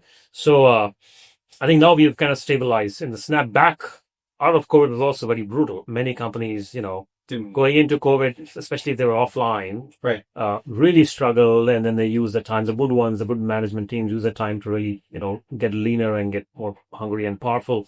On the way out of COVID, all the companies that were building into the COVID way, what people used to call pandemic market fit, they also lost that and lost a lot of capital and, kind of lost the thesis, and they eventually died. So that all that happened in India in 2 years. And I had a few of my companies just blow up to $1 billion and then blow down to zero again in 2 years' time. It was crazy. At the same time, crypto wave was happening, and you probably know this, and then tons of companies, and the NFT wave was picking up. It was a frenzy, feeding frenzy, and DeFi was picking up, and the second half in India. So we saw a lot of that, lots and lots of gold rushes all happening simultaneously. It was really hard to keep a straight head and figure out what kind of entrepreneur you want to back and what companies and ways you want to back and what will sustain, what will not. So we did the best we could, and I think most investors around the world struggle with that period. And we'll see what that vintage looks like in the next 10 years. But it'll be challenging if you've been a bit, more indiscriminate in deploying capital during that time and didn't care about valuation and resume the over days of stay. And I think they, lose a lot of money. Yeah, interesting. I think in general, the one thing that is good about those boom times is, the Carlota Perez thing that we talk about a lot of these things. You want to talk about that? Go ahead. All right, please go ahead. Yeah. Yeah, it's like, in a sense, the dot-com bubble was a global search to find Google and Amazon, right? So all the capital that went into it, if it did more than that, but if it just did those two, you can also add Netscape and a few other things, right? Which obviously Netscape is very important. If it just did that, it's worth it, right? Like all the cap, right? And so if that 30, 40 bill, if it generates $1 trillion company, even $100 billion company, you can argue it's worth it, right? And it probably will. Probably will do quite a few. Like, even, I don't know if Cursor was funded in that, but that'll probably be there, right? It's because the thing is that entrepreneurship is hard and rare. And so you kind of need to take the whole thing and, toss it on the table. Another example is, do you remember the chatbots boom of the mid 2010s? This is around the time of Tay and Microsoft and so on. So there's like 2015-ish, 2016. The like flow type stuff, like a programmatic, do this step one, step two. If else chatbots. Yes, that's right. Yeah. And there was Microsoft Tay, which was like a B0 AI chatbot. And I remember seeing all that. And I remember, I'm not sure if I wrote it as an async memo or something, but I remember writing something like, for people to make this work, what they really want, as people are talking about with chatbots, I'm like, what they're asking for is iterated Google. Like, what they want in its full generality is to say something in natural language, get back a response that uses the entire internet to make the response, and then do another query, right? That is iterated Google. So if you can do that, of course, it's amazing. It's more valuable than Google. But that's the scale of the problem we're talking about, is like beat Google, right? And I remember writing that. And that's actually what happened. Like, ChatGPT is actually iterated Google, and it's actually better than Google, and it's actually taking share away from Google. But that was the scale of the challenge. And actually, Greg Brockman actually got interested in AI because in part of the chatbot boom. He's written about that, right? So in a sense, all the capital that went into that, if all it did was get Brockman interested in chatbots, it paid for itself. Yeah. Right? So that is like a really right tail way of thinking about some of these bubbles or what have you, It's crazy how powerful the power law is. Yeah, exactly. Or actually, dot-com bubble, what it also did is it did PayPal, right? So it did Netscape, it did PayPal, it did ePinions, which Novel, ePinions is a real company, but, it did Google, it did Amazon, right? So PayPal gave Teal, and then LinkedIn and everything else from that, right? And YouTube and blah, blah. Then there's Google. So just that search for those entrepreneurs was kind of worth it. Yes. Right. And that's so funny because that's not the way that people normally think about it. They want to score every investment independently. And of course that's worth doing, but it's sort of like no bubble actually goes to waste in the long run. I shouldn't say no bubble, but you know what I mean? Many of these ostensible bubbles actually are search function, which actually pay dividends in 5 or 10 years. So maybe we to look at it. Yeah. I agree. I think, if I were to redesign the venture world, I would sort of say it's going to become, I wish it were a lot more bimodal, where the extreme right are these absolute rule shots that, no shot in hell are working, but if it does work, it's like, you cure cancer and you do a lot of stuff. On the extreme left is, I don't know, roll-up companies. Guaranteed performance, but 15% coupon year over year. And everything in the middle may not be as interesting. Right? That's one way to think about that. That's interesting. I mean, the thing is, I think it's hard to do the left-hand side company nowadays. It is very hard. And the reason I think it is hard to do that is like the argument, for example, the so-called lifestyle business argument that 37 Signal has made for a long time. The problem I always have with that is, if you don't intend to scale a business, then you intend to run the business for the rest of your life. So the lifestyle business is actually the rest of your life. Whereas it's actually easier to build a business that is a gigantic thing, because then you can sell a piece of it at some point, sometimes it's a project you do want to run for the rest of your life, right? Yeah. But unless you want to run it for the rest of your life, you want to actually build it as a company that you might be able to sell and then do something else in life if you want to do something else in life, right? Yeah. Number two is, a lifestyle business is not necessarily more competitive in the market than a scale business, because it is attracting almost definitionally less ambitious people, right? That's the bigger problem, I think. That's right. Yeah. And so the ambitious people who want to conquer the world will optimize the heck out of every screen and every flow and so on and so forth. And even something we think of as, simple, like a, I don't know. Nowadays, people, because something is easy to them, they sometimes, unless they're experienced, they think it's easy to build. Like WhatsApp or Discord, you don't necessarily feel like you're doing something very sophisticated when you're using it. You're just typing in some chat stuff to somebody on the other side. It seems basic. When you want to implement it and actually make it work at the scale that it works, it's actually quite challenging, quite hard. Like just video uploading from, I don't know, Brazil and having it viewed in India and America and Japan all at the same time seamlessly with replies coming back and, deliver at least one semantics and 500 other kinds of things is hard, right? So, the lifestyle business kind of thing isn't thinking about polish, I think, of something, right? So that's my counter argument is, I'm not sure the low risk business exists as much anymore. You're right. Low capital, though, to edit what you're saying. Let me take part of what you're saying, which I do agree with. I think the small business exists. The small business with a few people that with AI and with crypto and with internet distribution can do really well. Like Telegram is only 30 people, right? Yeah. And WhatsApp is only 55. Instagram, I think, was only like sub 20 people. That business definitely exists, and that business will continue to exist. So it's just an edit on what you're saying, perhaps. Yeah. Not low risk, but low capital. Yeah. And then I guess the thesis that some people have, and I don't know how it's going to play out, but you're absolutely right. I think what you're saying is, quote unquote, you put 10 B plus people, and put them together, they could be 10 companies, less ambition, less finesse or whatever. The combination becomes a C minus automatically. It doesn't become 10 B plus. Does not even stay B plus anymore. It becomes less. Exactly. So I totally get that. I think you're also right that if the job of a business is to suck in $1 and spit out $3 through productivity gains and high margin work or high value add, with AI maybe you suck in $0.50 and come out with $5. That may be possible because all this sprinkled magic of productivity and quality and scalability now finally gets solved with AI. So instead of 1 coming out with 4, you have half coming out with 5. And we'll see. I think it's showing promise at small scale.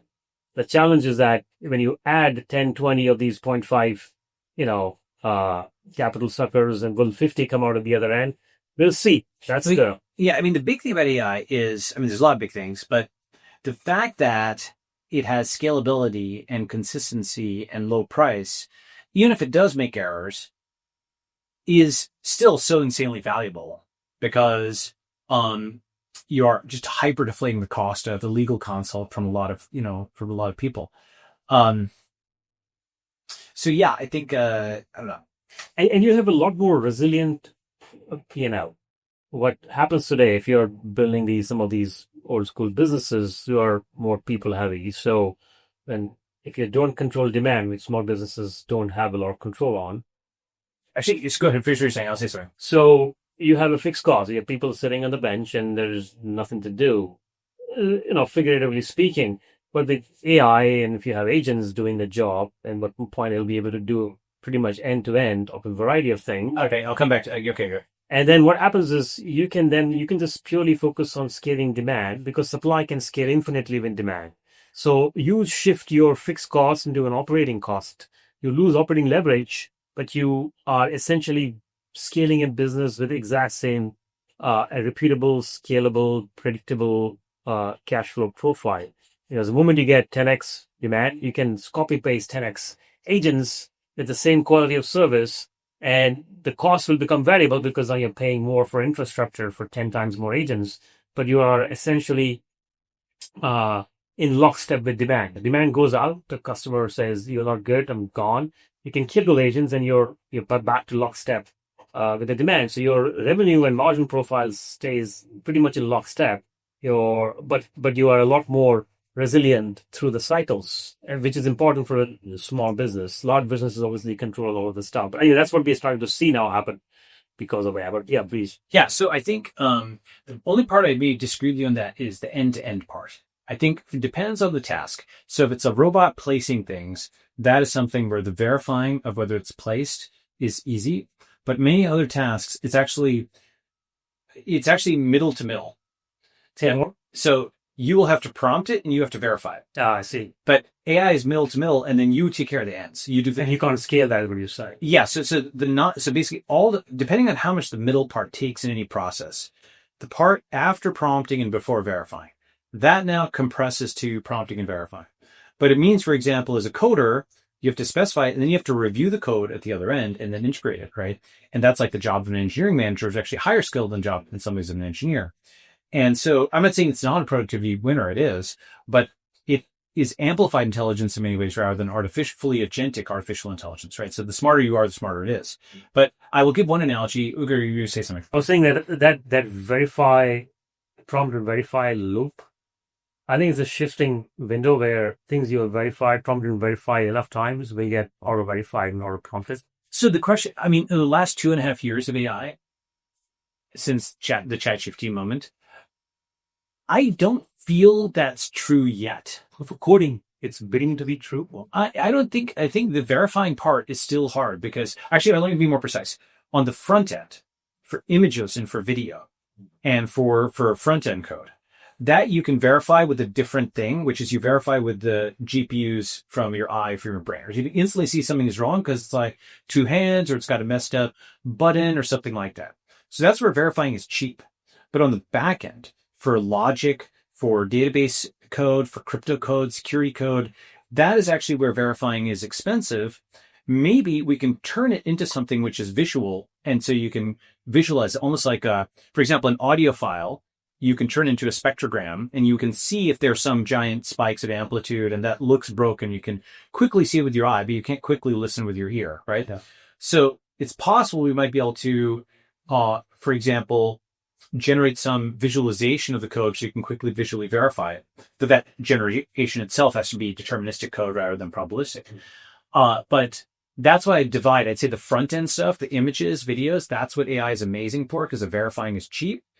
And but the back end code verifying is expensive, which is a non-obvious division. I think that I tweeted about that, but I don't think people have made exactly that division.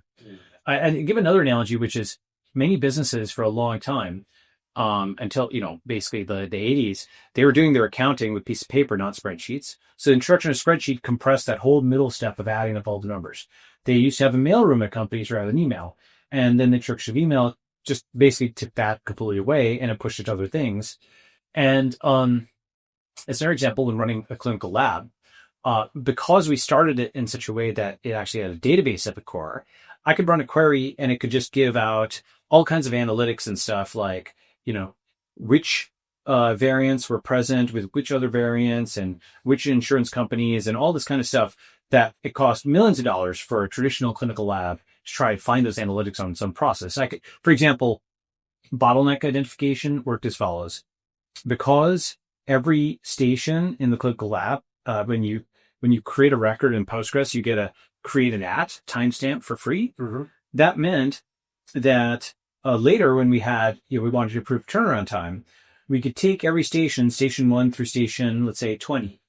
And these were in a complicated order because sometimes you have to revert back to a station.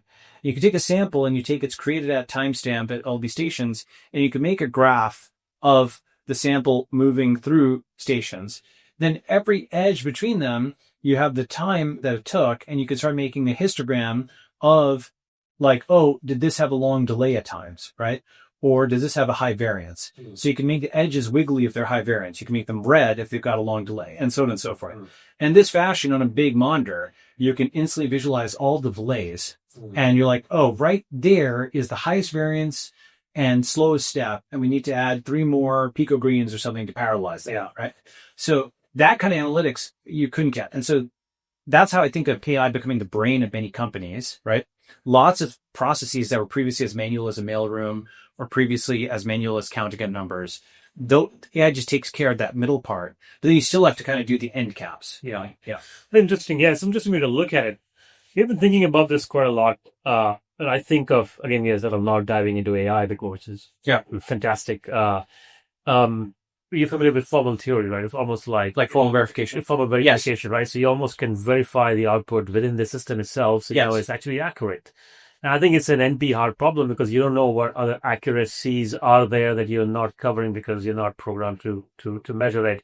But I think of AI systems because they're probabilistic. It is much harder to measure accuracy. And how do you measure accuracy for a poem that you write as Shakespeare? Like you just don't know it is accurate or not.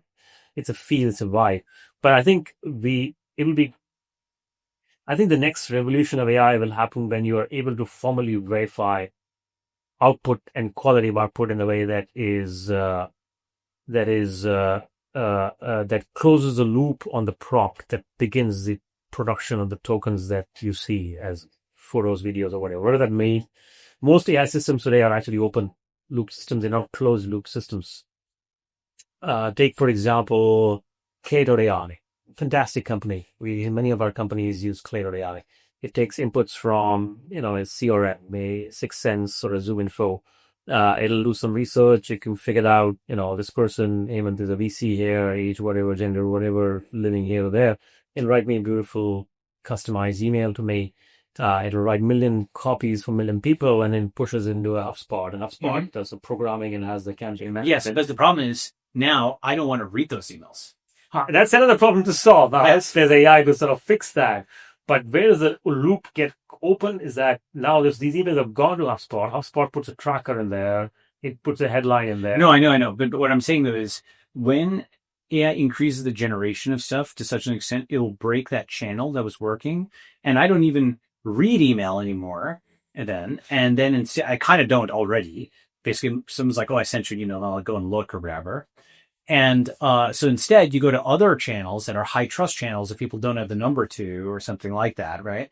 And that's where your true messaging is. Now, AI can't get in there. The whole point is not AI, right? Yeah. So I think that there's a window right now, yes, where generated stuff from AI will overwhelm all kinds of existing channels. And there'll be a reaction against them, which I'm already seeing, where people are like, but the reaction is where the loop gets close. Okay, go ahead. Because when you send this out to HubSpot and you say, I don't care, I will never open an email that looks like an edited email, that information is not coming back to Clay today.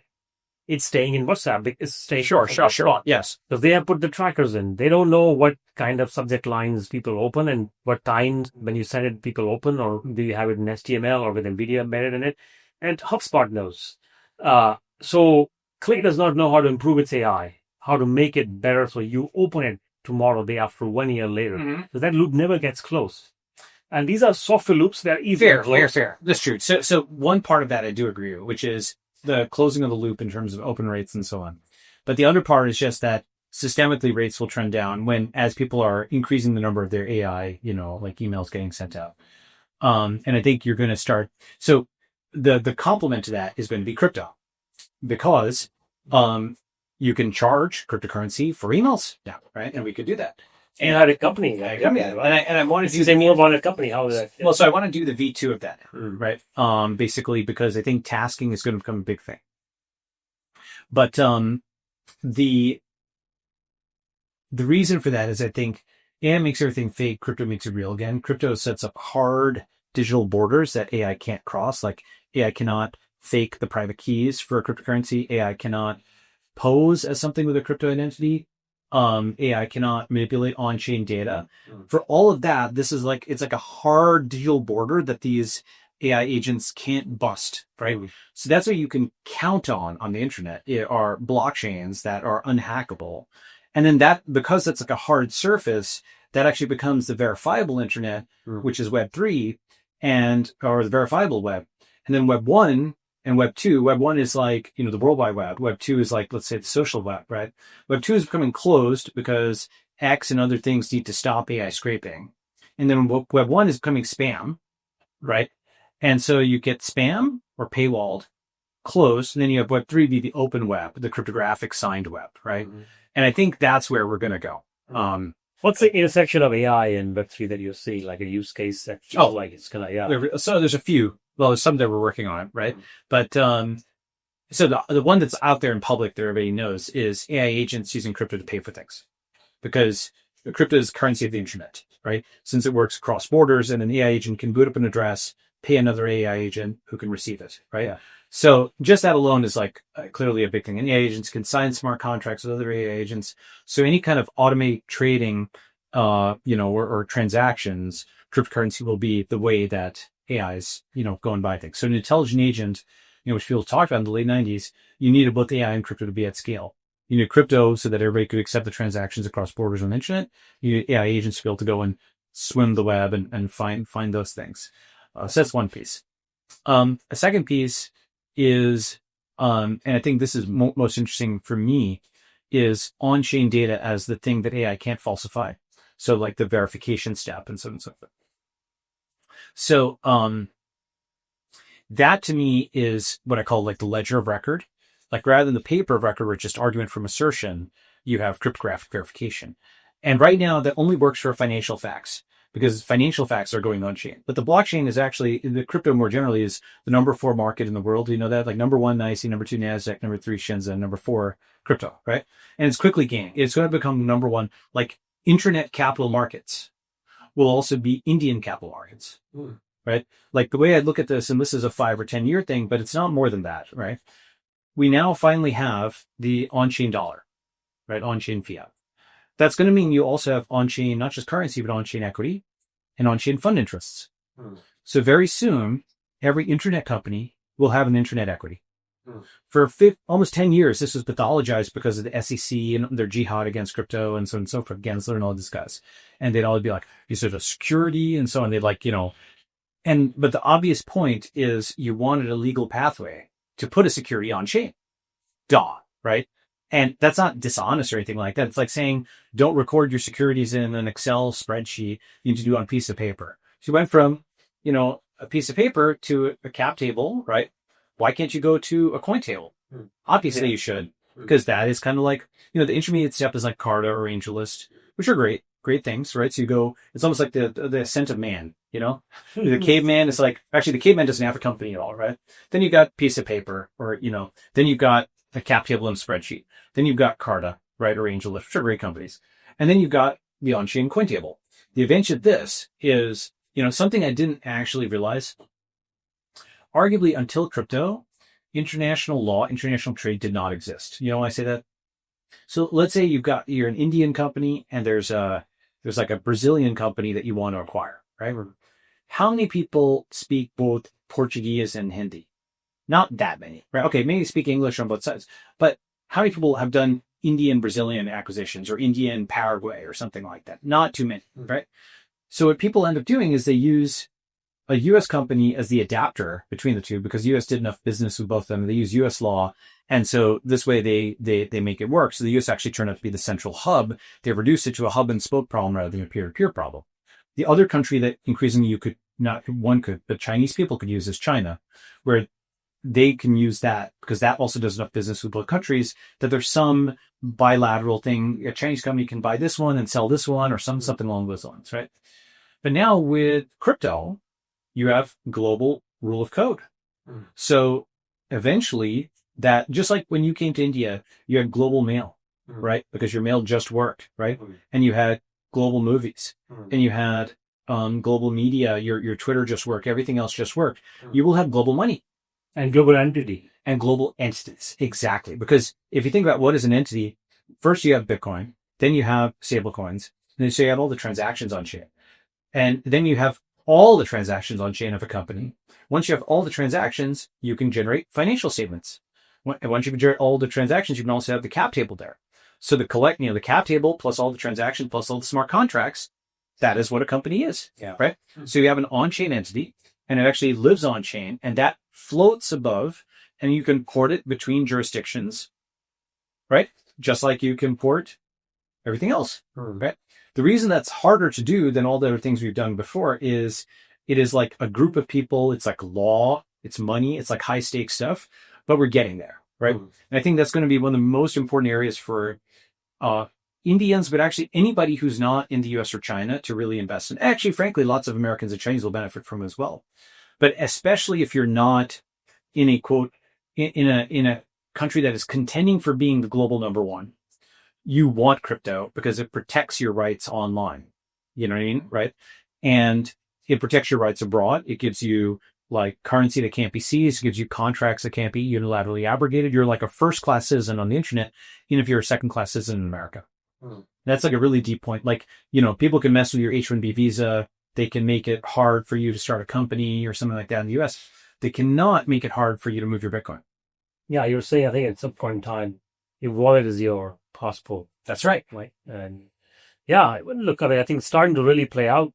What's exciting you in crypto today? I mean, we keep hearing about stables a lot. We'll see. B2B. So I launched USDC at Coinbase. I know that. Yeah, you want to say something? Yeah. We can we'll put that on screen or whatever. We're launching support for a new stablecoin called USD Coin. We call it a stablecoin because one USD coin can reliably and stably be exchanged for exactly $1. So October 23rd, 2018, we put in the 25 mil, we collateralized the consortium, we launched that whole thing doesn't exist without old Balaji. Wasn't that like a massive bull period in 2018? That was a bear period. 2017 was a bull period. Yes. This was extreme bear period. Yes. This is when crypto had fallen. Bitcoin had fallen down to like 5,000 or something from 20. It was down 75%. But, I'm an all-weather. I believed in this, through multiple bubbles and cycles and so on and so forth. And and basically the graph on that was October 23rd, 2018. And I'll show you the graph actually. And it hit 17,000 or something like that in 2017? I remember I was lost in. Yeah, it hit 20,000 in 2017. I've got the price graph is carved in. It's like a tat. I don't get any tats, but I do have that as a tat in my brain.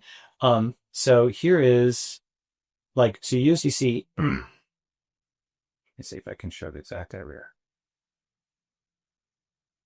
October 23rd, 2018, 0. Wow. Right? Is that cool? That's amazing. And now it's at $60 billion, $10 billion. Right? Crazy, right? So, mind-blowing, right? That's only 7 years ago, and it's now like a few percent of transactions for the dollar globally, right? It'll become everything in a few years, right? So why don't we just wrap up lightning round and so forth. I'll just go through a bunch of different areas, get your thoughts on, just give you one word and you can be in a few, So, let's see, we did a bit of AI. So biotech, have you thought about that at all since your Google Cloud days? A little bit of it, a little bit. What is interesting to me in biotech now is it a long answer you want or a short answer? Give me the medium life word, yeah. Okay, so in the context of India, what I didn't know is that if you think about imagining new molecules that we cure diseases to building chemistries for it, to testing it, and then deploying and launching and scaling it. If you think about the thinking of new molecules as a head, India has the body.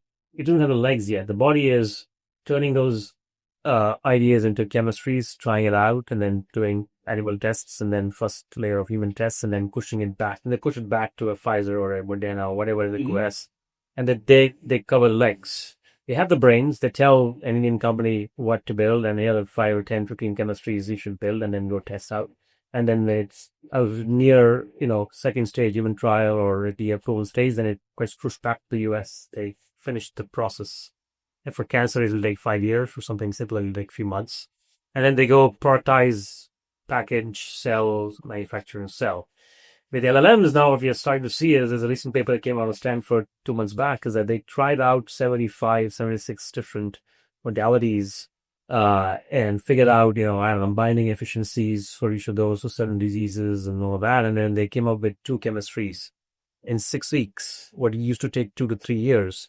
And then they actually had successful lab rat tests. So what's interesting to me right now in biotech is that India did not have a head, but it had the body, it didn't have the legs. Now we have a head.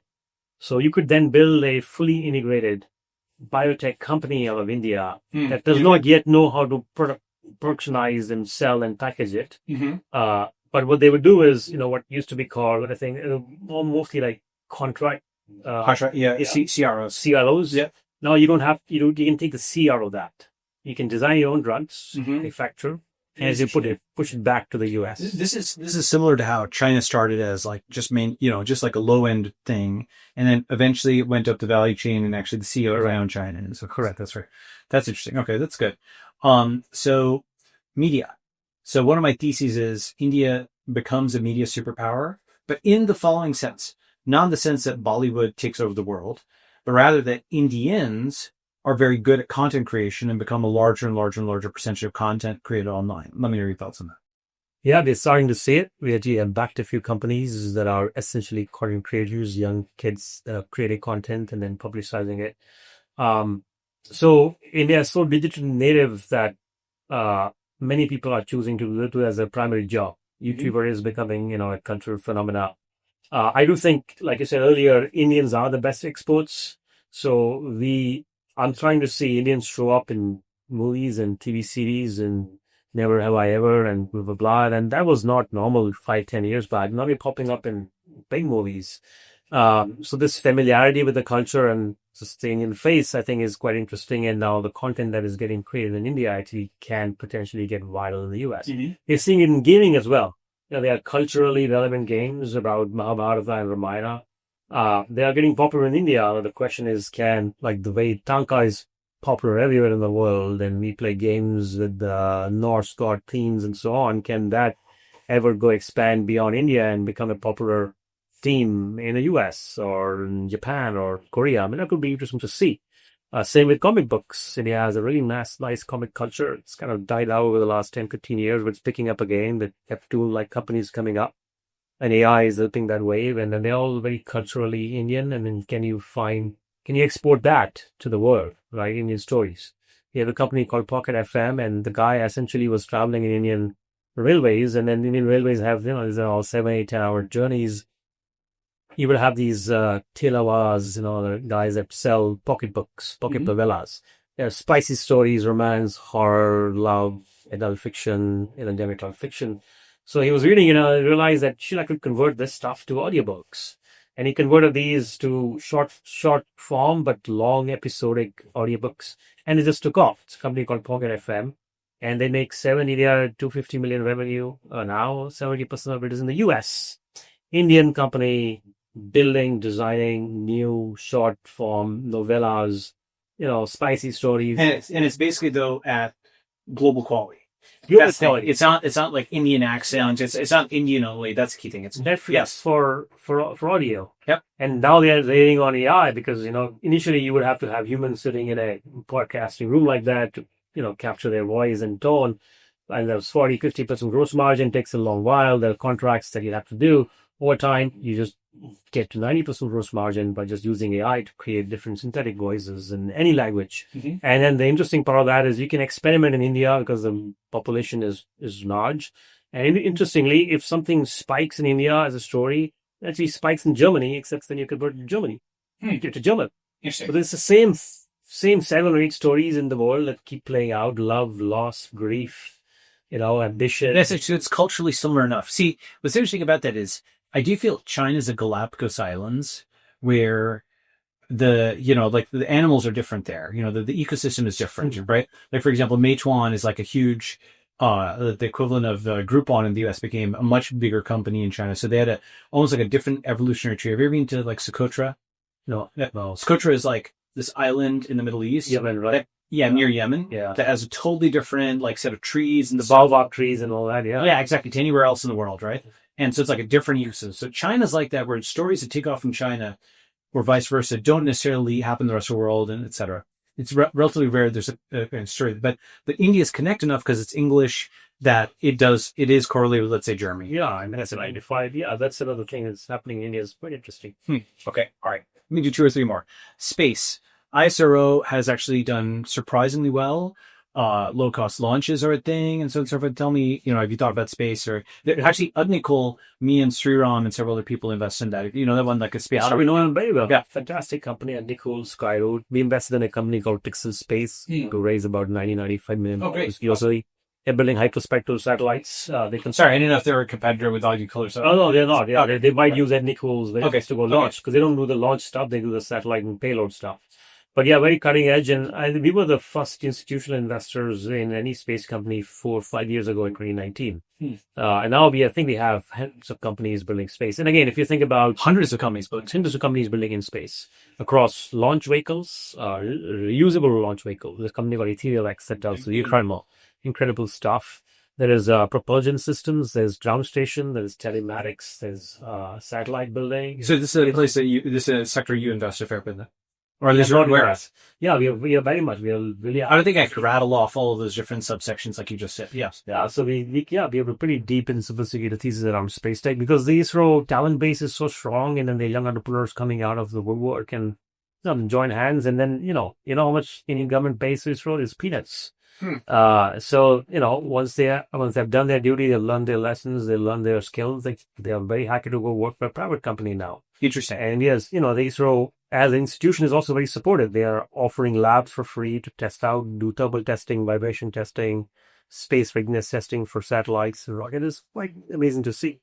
So, okay, that's interesting. I learned something. I knew ISRO was doing well, and when I know that hundreds of companies, that's really, really cool. Drones. Yeah, it's a very interesting space. The company I should check out is called airbound.com. They're building VTOL blended wing body. So it's a single blended body. There's no moving parts, and it takes VTOL. It takes off vertically, and it then gyroscopically navigates itself to a horizontal glide path with wings, and it can cover about 60 to 70 kilometers. This is a company that we invested in at the pre-seed. It was raised from a bunch of tier one investors in the US, a large seed round. They're doing I think drone is an interesting space in India because, when traffic is just such a pain in the ass in India, if you really want to offer things of different varieties a quick commerce space, you have to take the aerial route. The road routes are just too slow and too expensive. And regulation has been, generally quite positive in India. What doesn't exist yet is a technology that can scalably, reliably go deliver things that are not 500 grams. You got to get to 3 to 5 kgs for it to cover 40, 50, 60% of the overall volume of deliveries you want to do for consumers. So 40, 50% of consumer deliveries are sub 3 kgs. So this company right now is building a drone, one of the most advanced drones in the world, that has an LD ratio almost matching the best aircrafts in the world. And what he wants to do is to just build the best aircraft in the world and just use it for drone deliveries. So the goal is to build the best aircraft, the best lift and drag ratio, the best. Wait, like aircraft, or drone delivery aircraft. He's building the best aircraft that is shaped like a drone, the size of a drone for delivery.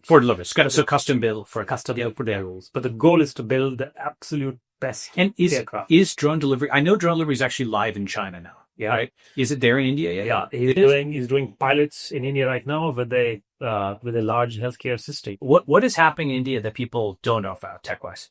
India is now coming to a point where people are building real world-class, first in the world kind of technologies.